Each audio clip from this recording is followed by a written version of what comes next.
Assalamualaikum warahmatullahi wabarakatuh. Waalaikumsalam warahmatullahi wabarakatuh. Alhamdulillah wassalatu wassalamu ala sayyidina Rasulillah sayyidina wa maulana Muhammad ibn Abdullah wa ala alihi wa sahbihi wa mawala. La hawla wa la quwwata illa billah, amma ba'du. Bapak-bapak, ibu-ibu, saudara-saudara kaum muslimin rahimakumullah. Kapan kiamat itu akan datang? Ini rahasia Allah. Jangankan kita yang orang awam, baginda Nabi sendiri tidak diberitahu oleh Allah kapan kiamat itu akan terjadi. Tetapi sungguh pun demikian, banyak hadis-hadis yang menjelaskan ciri atau tanda-tanda datangnya kiamat. Nah, kalau sudah bicara soal tanda kiamat itu ada dua. Pertama yang disebut alamatus sughra, tanda-tanda kecil. Ini waktunya masih ada tenggang. Ada yang dinamakan alamatul kubra, tanda-tanda besar, artinya kiamat sudah diambang pintu. Apa tanda-tanda kecil dari datangnya hari kiamat itu? Misalnya kata Nabi, apabila ilmu sudah diangkat oleh Allah, artinya apabila ulama sudah banyak wafat, minat orang belajar agama berkurang, lalu kebodohan nampak merajalela di mana-mana, zina dikerjakan secara terbuka, minuman-minuman keras jadi kebanggaan, itu termasuk di antara tanda-tanda kecil terjadinya hari kiamat. Apalagi misalnya iza waladatil ammatu rabbataha, apabila budak sudah melahirkan tuan. Apa maksudnya? Ada yang mentafsirkan apabila anak sudah bisa membudaki orang tuanya. Orang tua yang melahirkan dia, yang membesarkan dia, demi setelah si anak besar jadi orang berpangkat, bertitel, berharta, berkedudukan, jadilah orang tua itu budaknya. Sehingga sering dibilang kalau orang tua kaya, anak jadi raja. Tapi kalau anak yang kaya, orang tua sering jadi budak. Apalagi munculnya fitnah yang bergelombang, timbul perang antara dua bangsa yang besar, waktu berjalan terasa sangat pendek sekali.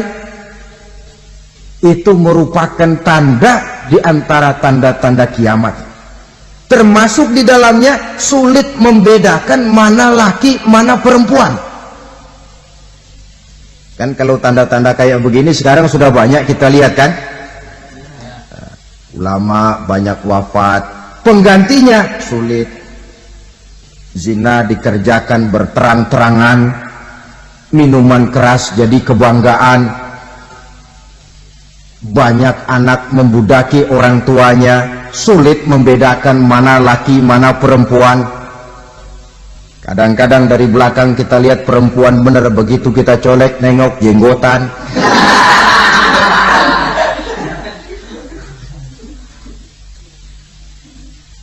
Ini termasuk tanda-tanda kecil, masih ada tenggang sampai akan terjadinya kiamat itu.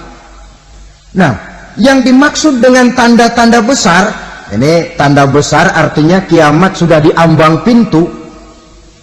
Pertama, matahari terbit dari sebelah barat. Apabila matahari sudah terbit dari arah sebelah barat, tertutuplah sudah pintu taubat. Bersabda Nabi kita, la taqumus sa'atu hatta tatlu'a syamsu min maghribiha. Tidak akan datang hari kiamat sampai matahari terbit dari arah sebelah barat. Fa iza tala'at, manakala matahari telah terbit dari arah sebelah barat, wa ra'ahan nasu, manusia banyak menyaksikan itu, amanu ajma'un, mereka pun lalu beriman. yang tadinya kafir, yang tadinya ingkar, yang tadinya membangkang, setelah melihat matahari terbit dari sebelah barat, buru-buru beriman, berlomba-lomba mengucap 2 kalimat syahadat. Tapi apa yang terjadi? Kata Nabi, wadzalika hina la yanfa'u nafsan imanuha lam takun amanat min qabl. Hari itu adalah hari yang iman sudah tidak berguna lagi bagi seseorang apabila sebelumnya memang dia tidak pernah beriman. Au kasabat fi imaniha khaira, atau beriman tetapi tidak pernah melakukan kebajikan di dalam keimanannya itu. Hari yang sudah kasib, hari yang sudah terlambat, beriman tidak akan ada gunanya lagi. Ini pelajaran buat kita. Sebelum sang surya terbit dari sebelah barat, sebelum nafas sampai di tenggorokan, artinya pintu taubat masih terbuka. Kalau 2 hal itu sudah terwujud, nafas sudah sampai di kerongkongan atau matahari sudah terbit dari arah sebelah barat, tertutuplah sudah pintu taubat. Tak ada lagi gunanya pangkat, jabatan, harta, bahkan beriman pun dalam suasana macam itu too late, kata orang Kulon. Sudah terlambat. Matahari terbit dari arah sebelah barat, itu tanda besar, artinya kiamat sudah diambang pintu. Lalu apalagi tanda besar? Munculnya Dajjal. Dajjal artinya pendusta-pendusta yang menyesatkan manusia. Ada 2 macam Dajjal, saudara. Ada Dajjal kecil, ini Dajjal kelas teri. Kalau ini sejak zaman Rasulullah sudah ada itu. Tiap zaman ada. Di zaman Rasulullah misalnya ada yang bernama Aswad al-Unsi dari Yaman. Ada yang namanya Musailamah al-Kazzab dari Yamamah. Ada yang namanya Ibnu Sayyad dari Madinah. Ini Dajjal di zaman Rasul. Musailamatul Kazzab memproklamirkan diri jadi nabi, dia di zaman Rasul masih hidup. Ini Dajjal zaman Nabi. Di zaman sahabat muncul Dajjal. Di zaman kita sekarang ini Dajjal pun gentayangan. Dajjal kelas teri. Kerjanya mendustakan manusia, menyesatkan manusia, memalingkan manusia dari jalan yang benar dan diridhoi oleh Allah Subhanahu wa ta'ala. Adapun yang merupakan tanda besar dari datangnya kiamat, Dajjal kelas kakap, pembohong besar yang menyesatkan masyarakat manusia berpaling dari jalan Allah mengikuti jalan mereka. Apa sih ciri Dajjal itu? Kata Nabi dalam hadis Bukhari Muslim, inna Dajjala, sesungguhnya yang namanya Dajjal itu yakhruju, satu saat akan muncul mendekati hari kiamat. Wa inna ma'ahu ma'an, si Dajjal ini membawa air, wa naran, dan juga membawa api. 2 simbol. Di tangan yang satu dia bawa air, di tangan yang satu dia bawa api. Wa ammal ladzi yarahu an-nasu ma'an fanarun, adapun yang orang banyak lihat air, hakikatnya adalah api. Yang dilihat api, hakikatnya adalah air. Oleh sebab itu, kalau api yang ditawarkan, ambillah air. Kalau air yang ditawarkan, pilihlah api. Maksudnya apa ini? Ini bahasa simbol, saudara-saudara. Dajjal bicaranya seolah-olah untuk kepentingan manusia, menawarkan surga. Surga yang dia tawarkan hakikatnya neraka. Hai manusia, kalau kau mau bahagia, jangan dekat-dekat dengan agama. Sholat itu tidak efektif dan efisien, tidak produktif dari segi ekonomi itu. Menghadiri majelis taklim cuma buang-buang waktu. Tahajud, tasbih, tahlil, baca Quran, apa itu? Pekerjaan mubazir saja. Hidup ini cuma sekali, masa yang cuma sekali, manfaatkan dengan sebaik-baiknya. Mumpung, dibawanya sifat mumpung tetapi dalam pengertian yang sangat negatif. Bicaranya seolah-olah untuk kepentingan manusia, tetapi sebenarnya menjerumuskan manusia. Menawarkan air tapi sebenarnya api, menawarkan api tapi hakikatnya air. Buat apa kamu sholat? Buat apa kamu bayar zakat? Buat apa kamu puasa? Surga yang dicanangkan Dajjal hakikatnya neraka. Neraka yang digambarkan Dajjal pada dasarnya adalah surga. Jadi memutarbalikkan fakta itu kerjaan Dajjal. Yang hak jadi batil, yang batil dibilang hak, yang benar jadi salah, yang salah malah jadi benar. Tuntunan disuruh jadi tontonan, tontonan malah menjadi tuntunan. Itu pekerjaan Dajjal profesinya. Zamannya Nabi Adam, Dajjalnya kan iblis. Betul? Betul. Apa sih dan kerayuan iblis itu? Allah setelah menciptakan Nabi Adam kan bilang, Adam, kau dan istrimu Hawa tinggal di surga ini. Seluruh fasilitas yang ada di surga persilahkan kau nikmati. Satu yang tidak boleh, jangan coba-coba dekati pohon khuldi. Dekat saja jangan, apalagi sampai memetiknya. Datang Dajjal yang namanya iblis ini. Adam, kamu tahu nggak kenapa tidak boleh makan buah khuldi? Ya nggak tahu, pokoknya saya dilarang. Bodoh kamu, Dam. Khuldun artinya kekal. Kalau kamu makan itu buah, kau akan kekal di surga buat selamanya. Allah tidak kepengen, maka dilarang kamu makan buah khuldi. Kalau kau ingin kekal di surga, Adam, makan saja. Saya bicara begini ini untuk kepentingan kamu, Adam. Ini kan ciri-ciri Dajjal. Bicaranya sih seolah-olah untuk kepentingan Nabi Adam, hakikat sebenarnya menjerumuskan Nabi Adam supaya ingkar dan melanggar larangan dari Allah Subhanahu wa ta'ala. Jadi setelah muncul Dajjal, timbul kekacauan-kekacauan di masyarakat. Banyak yang terpengaruh, terpedaya dan terpesona. Termasuk mereka yang memproklamirkan diri jadi nabi, mereka yang memproklamirkan diri jadi rasul di zaman sesudah Rasulullah wafat. Itu adalah Dajjal-Dajjal. Maka saya ingatkan, kalau di zaman kita sekarang ini ada orang ngaku jadi nabi, ada orang ngaku jadi rasul, biar bahasa Arabnya kental, Quran hafal, hadis ribuan hadis hafal, biar pakai serban sampai menyengser ke tanah, bahasa Arabnya fasih, tapi dia mengaku jadi nabi, jadi rasul, kita umat Islam wajib tidak percaya. Wajib untuk tidak percaya. Itulah Dajjal-Dajjal zaman kita sekarang ini. Tidak mustahil mereka datang mempengaruhi orang-orang awam supaya berpaling dari Rasulullah, mengikuti mereka. Nah, di akhir zaman nanti, mendekati hari kiamat, Dajjal ini muncul. Dajjal kelas kakap, menyesatkan masyarakat manusia untuk berpaling dari Islam, mengikuti seruan mereka. Apalagi di antara datangnya kiamat itu, tanda yang besar itu, turunnya Nabiullah Isa Al-Masih, putra Maryam.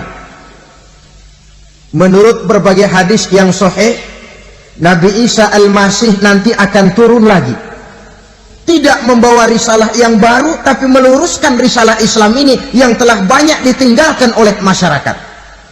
Bahkan ada hadis menjelaskan beliau akan membunuh Nabi, mematahkan kayu-kayu salib, lalu melaksanakan haji dan umrah mengikuti syariat Nabi Muhammad, bukan membawa agama baru. Menjadi semacam mujaddid, reformer, menyelamatkan manusia dari bisikan Dajjal. Bahkan ada riwayat yang menjelaskan bahwa Nabi Isa berhasil mengalahkan Dajjal, mengembalikan masyarakat manusia kembali kepada ajaran Islam yang datang dari Allah, dibawa oleh Rasulullah Sallallahu Alaihi Wasallam. Dengan kata lain, turunnya Nabi Isa bukan sebagai Nabi dan Rasul baru, tetapi mengikuti syariat Nabi kita Muhammad sallallahu alaihi wasallam. Saudara hadirin, ibu-ibu hadirat yang saya hormati, kemudian apalagi di antara tanda-tanda besar akan datangnya kiamat itu? Keluarnya asap atau awan. Kata Nabi, inna min asrati sa'ah dukhanan yamla'u ma bainal masyriqi wal maghrib. Di antara tanda-tanda kiamat munculnya awan atau asap yang memenuhi antara langit dan bumi. Ini pun diperkuat dalam surah Ad-Dukhan ayat 10. Fartaqib yauma ta'ti as-sama' bidukhanin mubin fayughshan nas hadza azabun alim. Bagi orang-orang yang beriman, mereka biasa-biasa saja. Tapi bagi orang kufur, datangnya asap dan awan ini merupakan azab yang kelewat pedih. Barangkali sedikit mendekati gambaran tentang azab yang pedih ini, saya ingatkan alam pikiran kita kepada peristiwa yang belum lama terjadi. Pernah dengar berita bocornya reaktor nuklir di Chernobyl, Uni Soviet? Pernah dengar? Bocornya reaktor nuklir di Chernobyl yang mengakibatkan ratusan bahkan sangat mungkin ribuan nyawa. Cuma satu reaktor. Bagaimana kalau seluruh cadangan nuklir yang dimiliki oleh para negara adikuasa ini diledakkan? Bahkan yang konon menurut catatan, cadangan nuklir yang dimiliki bersama oleh Amerika dan Rusia sekarang ini sudah sanggup memusnahkan 6 miliar manusia. 1,5 kali lebih banyak dari jumlah manusia yang nongkrong di permukaan bumi ini. Saudara-saudara hadirin yang saya hormati, lalu saat mendekati hari kiamat, apalagi tandanya? Setelah Nabi Isa wafat, pada saat turunnya yang kedua kali, lalu Allah meniupkan angin sejuk. Semua orang-orang beriman, orang-orang baik wafat, sehingga penghuni bumi ini cuma tinggal lagi terdiri dari orang-orang kafir. Tidak ada lagi di bumi ini yang bisa mengucapkan Allah. Sehingga dalam hadis qudsi itu ada keterangan, innallaha azza wa jalla yaqulu li Israfil. Allah pernah pesan kepada malaikat Israfil, kata Allah, Israfil, iza sami'ta qailan yaqul Allah Allah fa akhirin nafah 40 sanatan ikraman liqailiha. Hai Israfil, apabila kau dengar di permukaan bumi masih banyak orang yang mengucapkan Allah Allah, maka tunda sangkakala kiamat itu 40 tahun. Untuk apa? Ikraman liqailiha, menghormati orang yang mengucapkan Allah Allah itu. Wah, jadi karena sekarang masih banyak yang mengucapkan Allah, besar hatilah kita, masih jauh kiamat itu. Tapi jangan lupa, kiamat pribadi, kiamat kecil itu yang nggak kita sangka-sangka. Ajal datang mencabut nyawa, itu kiamat pribadi, dan itu yang pasti kita hadapi, dan itu yang membuat kita tidak boleh bersikap main-main di dalam kehidupan sekarang ini. Saudara hadirin yang saya hormati, tidak ada lagi orang-orang muslim. Seluruh penduduk dunia ini kafir.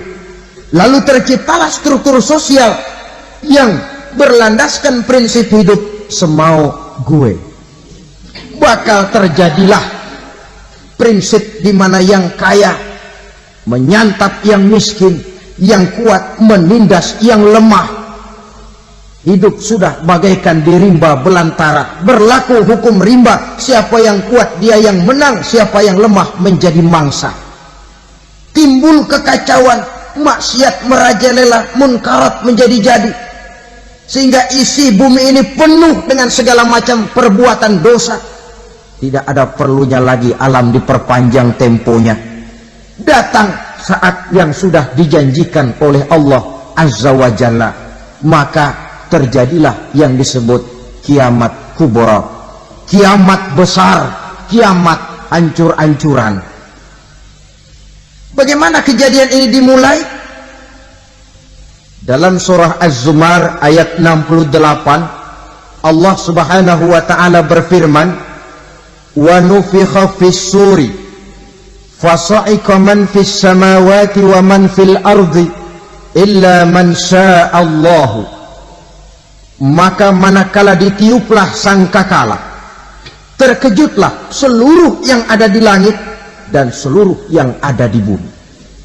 Bila saat kiamat datang, Allah perintah malaikat Israfil, "Israfil, tiup sangkakalamu." Ditiuplah sangkakala oleh malaikat Israfil. Yang akibat daripada tiupan itu, seluruh yang ada di langit, seluruh yang ada di permukaan bumi terkejut. Yang ada di langit siapa? Malaikat kan. Bayangin aja kalau malaikat kaget, apalagi kita. Terkejut seluruh makhluk yang ada di bumi, yang ada di langit mendengar suara sangkakala itu. Bunyinya tidak sanggup kita bayangkan dahsyatnya.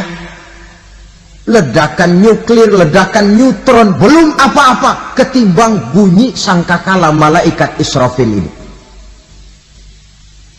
Nah, lalu mendengar bunyi sangkakala ini, gemparlah makhluk, kacaulah alam. Bumi gempa, planet-planet bertabrakan, gunung meletus, air laut tumpah ke darat, angin topan bertiup, halilintar menyambar. Lalu semua yang bernama hidup mati total. Mati bareng tanpa persiapan. La haula wala quwata illa billah. Saya kadang-kadang dalam tafakur bermohon, ya Allah, mudah-mudahan saya nggak nemuin kiamat beneran. Ngeri, nggak bisa kita bayangkan macam apa suasana seperti itu. Allah saja banyak memberikan gambaran, misalnya Al-Qari'ah, wa mal qari'ah, wa ma adraka mal qari'ah. Kejadian yang menggemparkan. Tahukah kamu apa kejadian yang menggemparkan itu? Yauma yakunun nasu kal farasil mabsus wa takunul jibalu kal ihlil manfus. Pada saat itu manusia berterbangan bagai kupu-kupu, gunung berterbangan seperti kapas ditiup angin. Gunung saja macam kapas, konon lagi manusia. Kematian total, mulai semut sampai gajah mati, jin mati, iblis mati, malaikat mati. Malaikat saja mati. Saudara hadirin yang saya hormati, kematian total yang tanpa persiapan. Orang bilang, Pak, kalau mati bareng begitu yang repot malaikat maut dong ya. Cabut sana, cabut sini. Itu kalau menurut logika kita, mestinya begitu menurut logika. Tapi logika juga yang bilang nggak perlu serepot itu. Sebab untuk mematikan listrik di wilayah DKI, di wilayah Jakarta, nggak perlu tiap rumah didatengin matiin ya lama. Cukup dari kantor pusatnya saja PLN tekan satu tombol, gelaplah seluruh Jakarta. Saudara hadirin yang saya hormati, kematian total. Lalu setelah kematian total, planet-planet juga mati, dalam arti tidak bergerak dan beredar. Angin mati, dalam arti tidak bertiup. Air mati, dalam arti tidak ada riak gelombang. Pokoknya semua mati. Kullu nafsin za'iqatul maut, semua yang bernafas mati. Dalam ayat lain, kullu man 'alaiha fan, semua yang ada di permukaan bumi fana. Yang kekal cuma Allah Subhanahu wa ta'ala. Yang paling belakang mati malaikat maut dan malaikat Israfil. Tapi mati juga sesuai dengan janji Allah. Menurut hadis Bukhari Muslim dari Abi Hurairah, masa tenggang waktu antara kematian total pada tiupan sangkakala pertama dengan proses kebangkitan pada tiupan sangkakala kedua 40 lamanya. Tidak dijelaskan oleh Abi Hurairah 40 jam, apa 40 hari, apa 40 tahun. Hadis-hadis cuma menyebutkan 40 saja. Sunyi alam yang tinggal cuma Allah saja lagi. Ketika itu Allah berseru-seru, katanya, limanil mulkul yauma, siapa para penguasa hari ini? Mana itu raja-raja dan penguasa yang dulu mengaku jadi Tuhan? Fir'aun, mana Fir'aun sekarang? Yang dulu jadi raja, merasa berhasil, sombong, lalu tidak mau turun-turun dari kekuasaannya, sampai kepada puncak kekurang ajarannya mengangkat diri jadi Tuhan.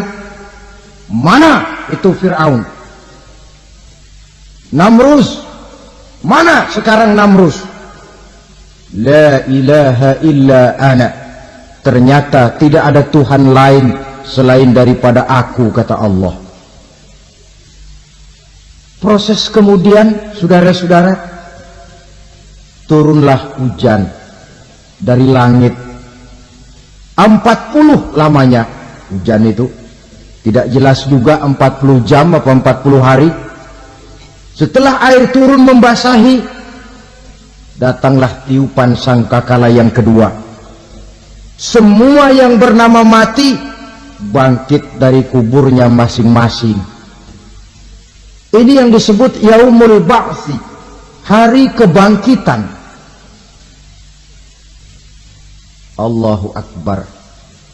Pada saat kita bangkit dari kubur kita masing-masing, kumpul di padang mahsyar namanya. Bayangin aja, saya sendiri nggak sanggup bayangin.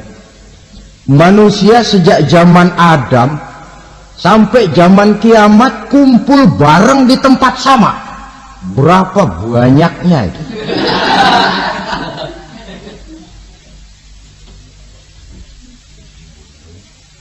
Dan yang luar biasa menurut satu riwayat, pada saat bangkit itu, Masya Allah, roman muka kita berubah,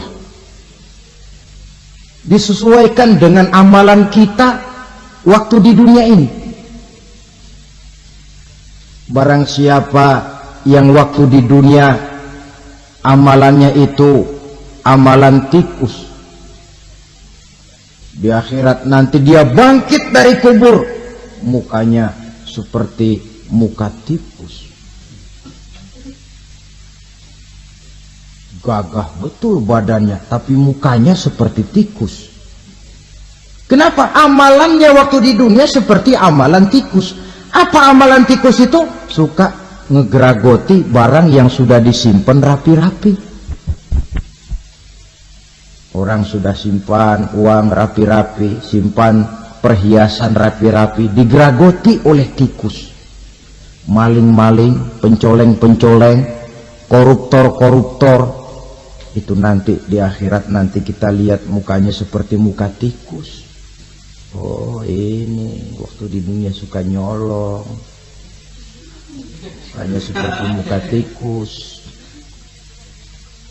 Barang siapa yang waktu di dunia ini amalannya itu amalan macan, dia akan bangkit nanti mukanya seperti muka macan. Apa amalan macan? Macan itu amalannya menang-menangan. Orang yang mau menang saja, nggak mau mengalah. Coba lihat di hutan, kenal hutan nggak? Nah. Di hutan, raja hutan di mana-mana pasti macan, betul kan? Betul. Padahal hutan belum pernah bikin pemilihan umum. Tapi macan tidak peduli ada pemilihan umum apa tidak, pokok saya raja. Sebab apa? Macan jadi raja itu bukan karena benar, tapi karena kuat jadi raja. Setelah dia jadi raja, rakyat hutan yang mesti dilindungi malah dimakan oleh raja macan. Kambing rakyat hutan dimakan oleh macan. Ayam rakyat hutan dimakan oleh macan. Itu nanti kita lihat di akhirat itu mukanya seperti muka macan, gagah betul. Lalu barang siapa yang di dunia ini amalannya itu seperti amalan anjing, nanti dia punya muka seperti muka anjing. Apa amalan anjing? Pertama, anjing itu kalau disuruh jaga rumah, dia tidak bisa membedakan mana maling, mana tamu. Biar yang datang maling, kalau bawa tulang, anjing kalem. Yang kedua, anjing itu akan setia kepada siapa saja yang memberinya roti. Siapa yang memberinya roti, itulah majikannya. Apa kata majikannya, pasti dia laksanakan. Soal benar atau salah, dia tidak peduli. Setelah anjing dapat roti, dia tidak punya pilihan lain kecuali bilang, abdi mah kumaha juragan wae ayeuna mah.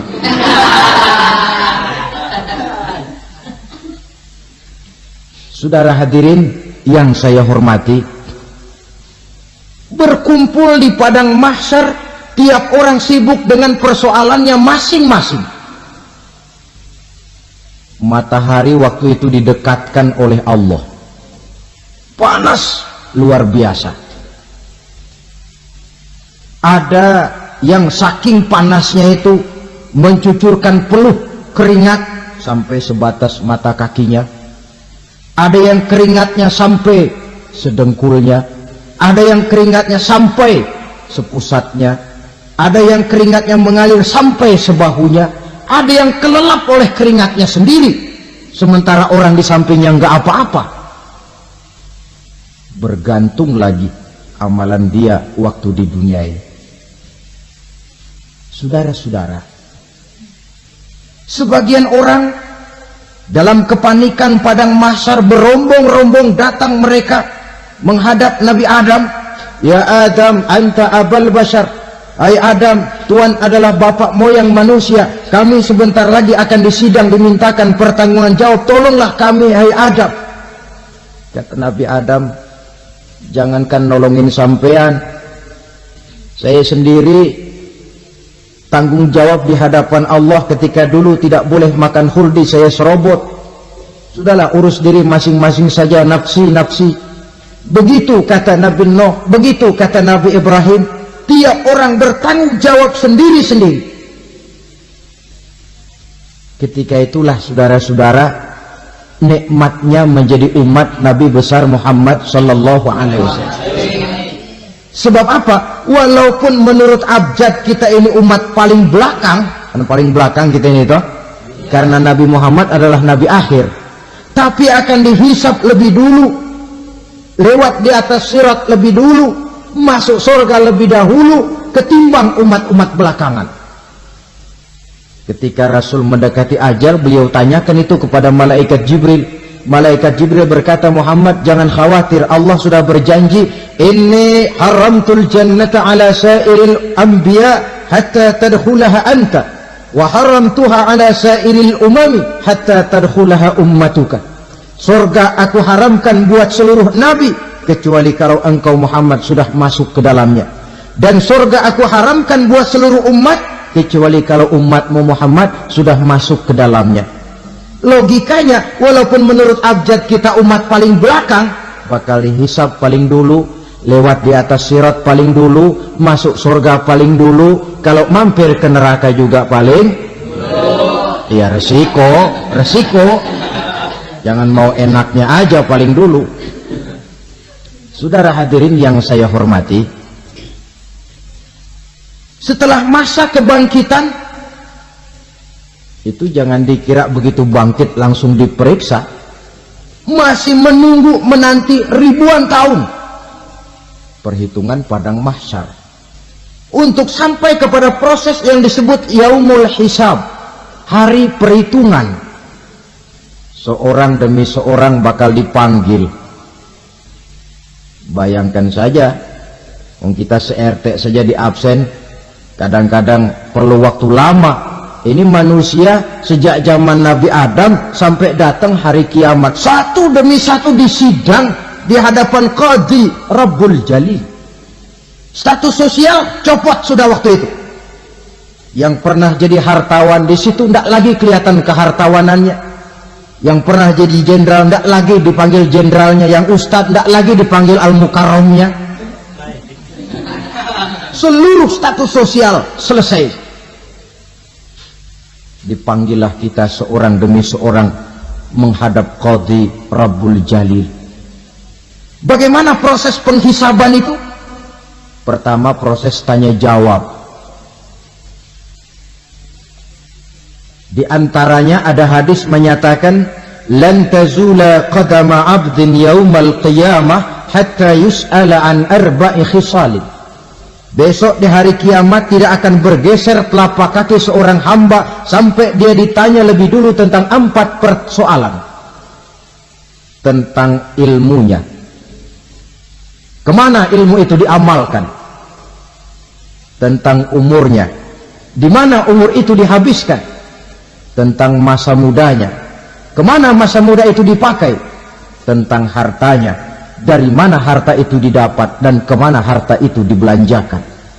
Ini termasuk proses tanya jawab. Jadi kalau istilah pengadilan dunia, nama Fulan bin Fulan. Kamu waktu di dunia diberikan umur panjang untuk apa? Pernah mengalami masa muda, kemana kau habiskan masa remajamu? Kau diamanahkan ilmu, dengan apa ilmumu kau amalkan? Kau diberikan harta, dari mana harta kau dapat, kemana kau belanjakan? Tak seorang pun yang bisa mungkir. Sebab apa? Dikala itu yang menjadi saksi bukan orang. Yang menjadi saksi adalah seluruh anggota badan kita. Tangan bicara, kaki jadi saksi terhadap seluruh amalan yang pernah kita kerjakan pada saat kehidupan di alam dunia ini. Selesai proses tanya jawab, lalu diperlihatkan buku catatan kita waktu hidup di dunia ini. Jangan lupa Allah itu menyiapkan 2 superkomputer kepada kita. Sebelah ditempelin sebelah kanan, yang sebelah tempelin di sebelah kiri. Komputer itu namanya Raqib dan Atid. 2 malaikat yang apabila baik kita lakukan, refleks saja akan menulis kebajikan kita. Jahat kita kerjakan, akan tertulis. Catatan itu nanti diperlihatkan kepada kita. Waduh, alangkah malunya pada saat diperlihatkan catatan kita, buku rapot kita merah melulu. Barangkali diperiksa sambil diomelin, brengsek lo. Buku merah melulu begini, bagaimana waktu hidup di dunia? Tidak cukup diperlihatkan buku catatan kehidupan, rekaman kehidupan. Rekaman kehidupan kita secara utuh sejak terlahir sampai ajal datang merenggut nyawa. Barangkali mirip dengan video sekarang ini, di mana terekam dengan baik seluruh kegiatan kita sejak yang sekecil-kecilnya sampai kepada yang sebesar-besarnya. Untuk kemudian kita pun menerima balasan. In khairan fa khairun wa in syarran fa syarrun. Kalau baik ya baik balasannya, kalau jahat ya jahat juga balasannya. Catatan-catatan kita diberikan. Kalau banyak kebajikannya diberikan di tangan kanan dengan cara yang halus. Kalau banyak kejahatannya diberikan dari sebelah kiri atau dilempar dari belakang. Itulah sebabnya sejak di dunia ini kita sudah mohon kepada Allah. Ketika berwudu membasuh tangan kanan, apa kita bilang? Allahumma a'tini kitabi biyamini wa hasibni hisaban yasira. Ya Allah, berikan saya kitab di tangan kanan, dan kalau saya memang perlu dihisap, hisaplah saya yang seringan-ringannya. Tangan kiri berlindung kita kepada Allah. Jangan sampai diberikan kitab di tangan kiri atau dari arah sebelah belakang. Wa'udzubika an tu'tiya kitabi bishimali au min wara'i zuhri, dari arah sebelah belakang. Na'udzubillah min dzalik. Setelah selesai lewat proses penghisaban, lewat mizan, timbangan, maka yang sudah selesai dihisab itu bergeraklah menuju sirat, jembatan yang terbentang menuju surga melalui neraka. Saudara-saudara, panjangnya perjalanan sirat itu memakan waktu ratusan tahun. Tetapi orang yang lewat di atas sirat pun macam-macam, bergantung amalannya ketika di dunia ini. Ada yang lewat di atas sirat itu kalbarkil khatib, seperti kilat yang menyambar, sudah sampai dia di surga. Cepat bukan main. Ada yang lewat di atas sirat itu seperti orang lari-lari. Ada yang lewat di atas sirat itu seperti orang jalan biasa. Ada yang sambil merangkak, ada yang sambil ngesor, ada yang sambil gelayutan, ada yang selamat sampai ke ujung ke surga, ada yang tergelincir jatuh masuk ke dalam neraka, bergantung amalannya dalam kehidupan di dunia sekarang ini. Tiap kita akan melewati yang namanya sirat ini. Saudara-saudara kaum muslimin yang saya hormati, dengan demikian mereka yang selamat melalui sirat sampai ke terminal akhir surga, mereka yang ketika dihisab ternyata banyak kejahatannya daripada kebaikannya, mereka singgah di dalam neraka. Nah, adapun orang-orang yang beriman menurut ayat Quran dan hadis Nabi itu nanti ada bermacam-macam. Ada orang beriman itu yang dimasukkan surga.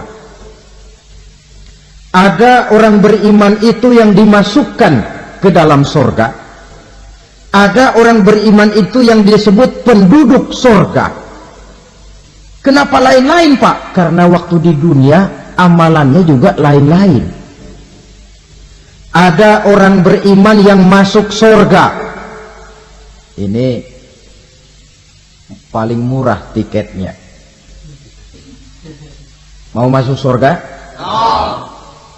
Kata Nabi begini, ma min abdin qala la ilaha illallah thumma mata ala dhalik illa dakhalal jannah. Kalau seorang hamba sudah mengucap dua kalimat syahadat, dia yakin dengan kebenaran kalimat itu sampai matinya, orang itu akan masuk surga. Abi Dzar yang waktu itu diajak bicara heran, ya Rasul kok gampang betul? Iya, walaupun orang itu mencuri, iya, walaupun orang itu berzina, iya, biar dia mencuri, biar dia berzina, kalau dia sudah mengucap dua kalimat syahadat, dia yakin dengan kebenaran kalimat itu sampai matinya, itu orang akan masuk surga. Jadi masuk surga cukup dua kalimat syahadat, yakin sampai mati, masuk surga. Itu perkara masuk. Tapi kalau pertanyaannya diterusin, masuknya kapan, Pak? Nah, ini lain lagi urusannya. Sebab ada yang masuknya itu langsung, ada yang mampir dulu. Di sana tempat cuma dua, kalau tidak surga, neraka. Mau ke surga, tapi mampir dulu. Yang mampirnya jelas di neraka. Kenapa? Dalam hadis qudsi ada riwayat, nanti itu di akhirat, setelah Allah selesai mengatur penduduk surga masuk surga, yang neraka masuk neraka, Allah berkata kepada malaikat Malik, malaikat Malik, la baik ya Allah, itu bajingan-bajingan tengik, manusia-manusia durjana yang waktu di dunia tidak mau sujud, jauh dari ulama, gemar melakukan yang munkarat dan maksiat, hidup di tengah masyarakat selalu jadi bibit keonaran, kufur, sudah masuk neraka semua. Sudah ya Allah. Nah, kalau sudah, coba sekarang kamu masuk, Malik. Saya, iya, masuk neraka. Mau apa ya Allah? Kata Allah, akhriju minan nar man kana fi qalbihi misqala habatin min khardalin min iman. Kau masuk neraka, cari di dalam neraka orang-orang yang ada imannya walaupun kecil sebesar biji zarah, angkat mereka keluar. Masuk malaikat Malik ke neraka. Cari orang yang ada imannya, korek. Ya repot, udah pada gosong. Yang ada imannya diangkat ke atas, yang ada imannya diangkat ke atas.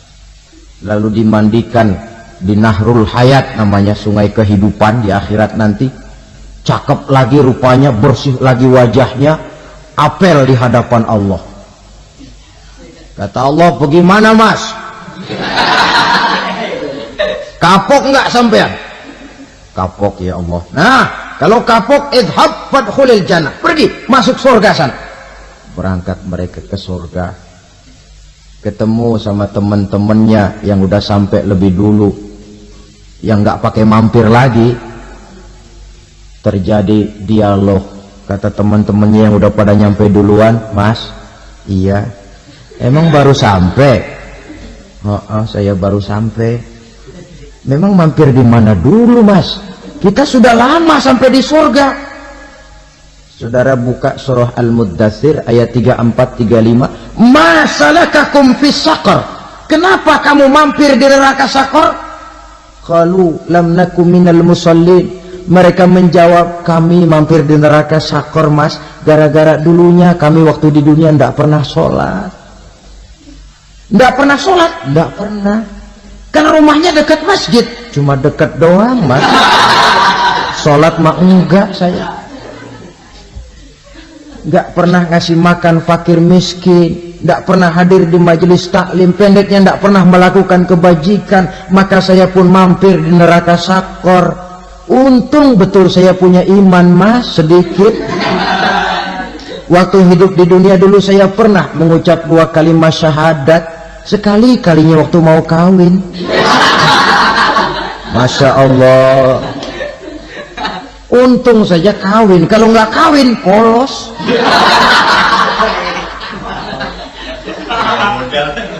Itu juga pengulu sudah setengah mati ngajarin. Asyhadu alla, asyhadu an, asyhadu an.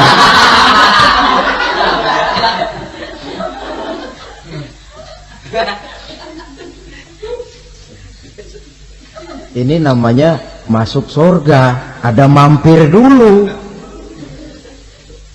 Ada pula orang mukmin itu yang dimasukkan surga. Namanya dimasukkan kan terima beres. Saya masuk ke rumah, jalan sendiri, cari tempat sendiri. Saya dimasukkan ke dalam rumah, terima beres, pokok ada di dalam, itu dimasukkan namanya. Nggak pakai mampir. Tapi tentu tiketnya lebih mahal ketimbang yang pertama tadi. Apa kata Allah? Innal ladzina amanu wa amilus shalihat la ukaffiranna anhum sayyi'atihim wa la udkhilannahum jannah. Sesungguhnya orang-orang yang beriman kemudian beramal soleh, kami hapuskan segala dosa dan kesalahannya, kami masukkan mereka ke dalam surga. Lihat ayatnya, Allah yang memasukkan, kita yang dimasukkan. Tidak pakai transit, tidak usah mampir.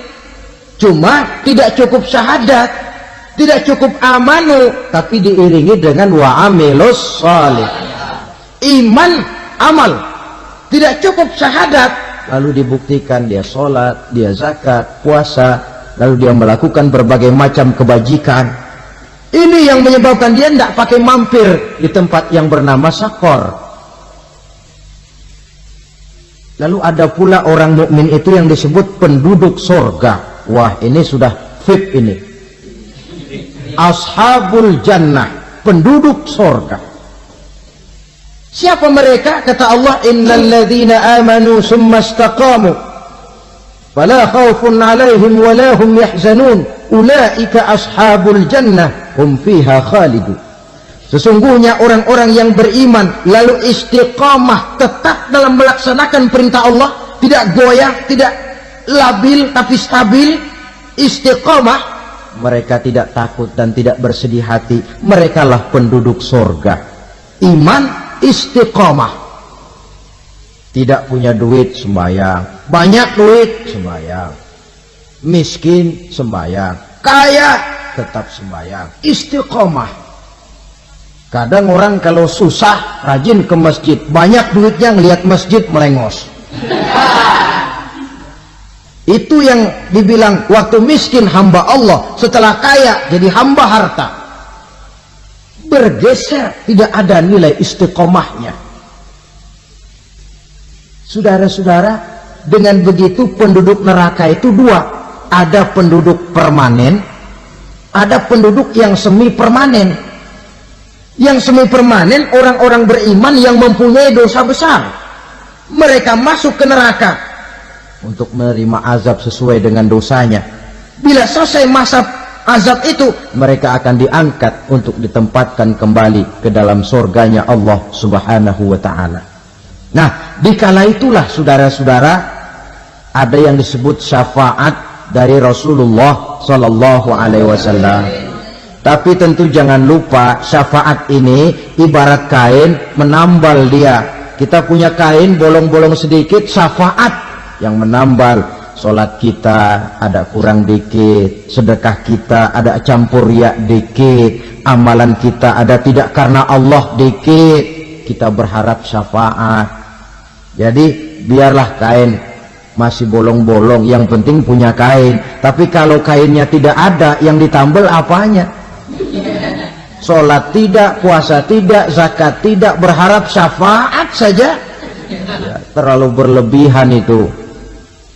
Saudara hadirin yang saya hormati, apabila selesai proses penghisaban, proses penghitungan, maka dikala itulah manusia terbagi dalam dua kelompok besar.